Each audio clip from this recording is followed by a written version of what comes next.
Hi everybody, welcome to Fireside Friday, and am I ever glad that I'm sitting by the fireside because it's freezing out there. So here we go, I've been given some questions and I'll just bash ahead with them. The first question says, do you have any particular mantras or sayings that help you when times are tough or challenging? Wow. Well, the person who sent me this question doesn't know that I'm a walking compendium of mantras, sayings, quotations, and everything else, much to the annoyance of some people close to me, because I'm always coming out with them. But no, seriously, I think that they are go-to things that you sometimes need just to ground you and settle you when things are a bit challenging. You know, one that many people share is "this too shall pass," which is one I go to a lot because, you know, I actually tell the story, and I'm not going to tell the whole story, but the whole story is based on the riddle of someone being challenged to find something that makes you happy when you're sad and sad when you're happy. And of course the solution to it is a ring that's got this inscription on it, "This too shall pass." And if you think of it, you know, when you don't want that idyllic summer holiday to end, you get a bit sad because this too is passing. And then when you're sad, it's quite reassuring to know that it too will come to an end. This too shall pass. So that's one of them. The other one is something my dad used to say to me, and it's actually, in a sense, it's meaningless, but I've always found it quite comforting because, again, it grounds you in not being impatient that this is going to finish anytime soon. So he used to say to me, if this continues, we'll have more of it. And again, for me, it just helps you stay philosophical. Another one that comes to mind is, again, it became a bit of a cliche, but it works still for me, always did. You know, when the going gets tough, the tough get going. It sort of almost challenges you to find your tough side, that you can do this. And on the whole notion of you can do this, one that comes to mind very often for me, and I got it from the young Canadian gymnast a few years ago who won an Olympic gold medal in gymnastics, and he was being interviewed and he was asked before his final floor routine what was going through his head, and he said, make it happen, make it happen. And so I often just challenge myself to make it happen. I think that's a good thing for us to do. So there we go. The second question, my goodness, this is quite different. It says, what are you looking for in a QMS graduate?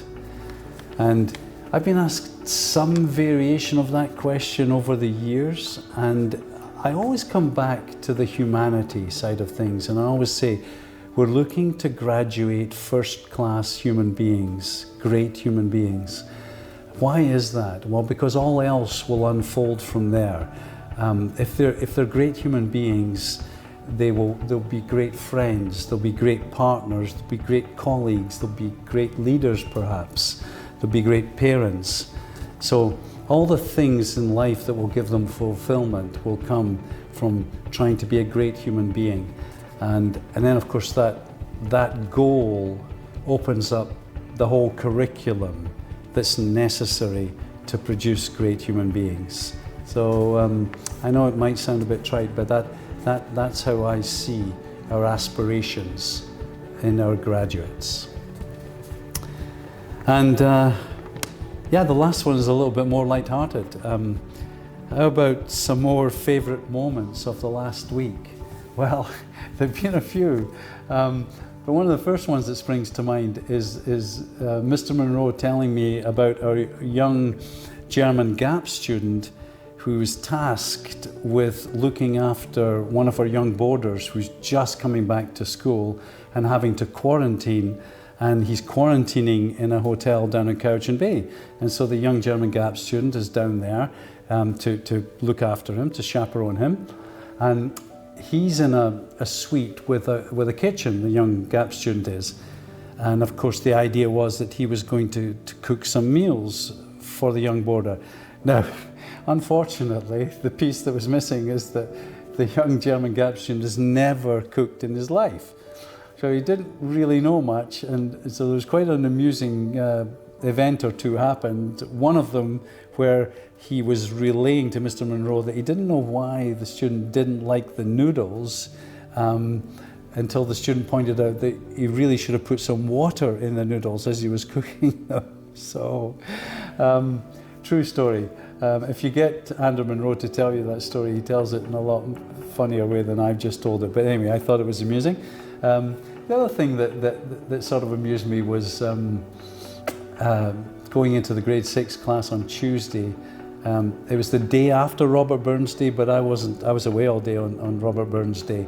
And with our Scottish bias, Ms. Moe usually gets me in to talk about Robert Burns and do a few recitals, because she knows that I've done that for years, and her class usually does a project on Robert Burns.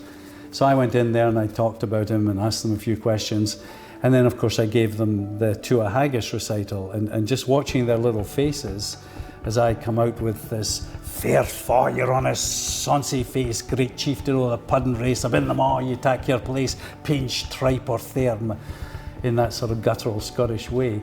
And then she gave me an English translation of it, which the kids thought was almost even better to hear me saying in a very polite English accent.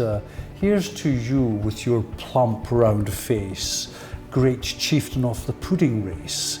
Above them all you take your place, stomach lining, gut or innards."